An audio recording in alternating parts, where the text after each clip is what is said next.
এক মেয়ে তার স্বামীর বাড়ি যাওয়ার আগে বাবাকে বলছে, বাবা, আমাদের উঠোনের উপর এই গাছটি তুলে কি বাড়ির পিছনে লাগানো যায় না? বাবা মেয়েটির কথা শুনে বলল, মারে, গাছটি 4 বছরের পুরাতন গাছ, এখন এটা তুলে নিয়ে অন্য কোথাও লাগানো সম্ভব না। এখন যদি গাছটি তুলে অন্য কোথাও লাগানো হয়, তবে গাছটি নতুন মাটির সাথে নিজেকে মানিয়ে নিতে পারবে না এবং গাছটি মারা যাবে। বাবার কথা শুনে মেয়েটি হাউমাউ করে কেঁদে উঠল আর বলল, আচ্ছা বাবা, 4 বছরের পুরাতন গাছটি যদি নতুন মাটিতে মানিয়ে নিতে না পারে, তাহলে আমি তো তোমার এই ঘরের 20 বছরের একটা পুরাতন মেয়ে, আমি তো সামান্য একটি গাছ নই বাবা।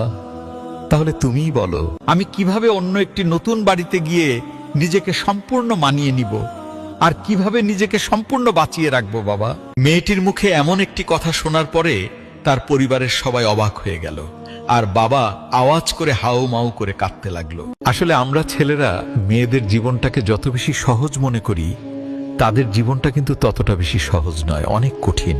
তাই আমি এই পৃথিবীর সমস্ত ছেলেদেরকে বলবো, আপনারা দয়া করে মেয়েদেরকে মন থেকে সম্মান করতে শিখুন এবং তাদেরকে ভালোবাসুন।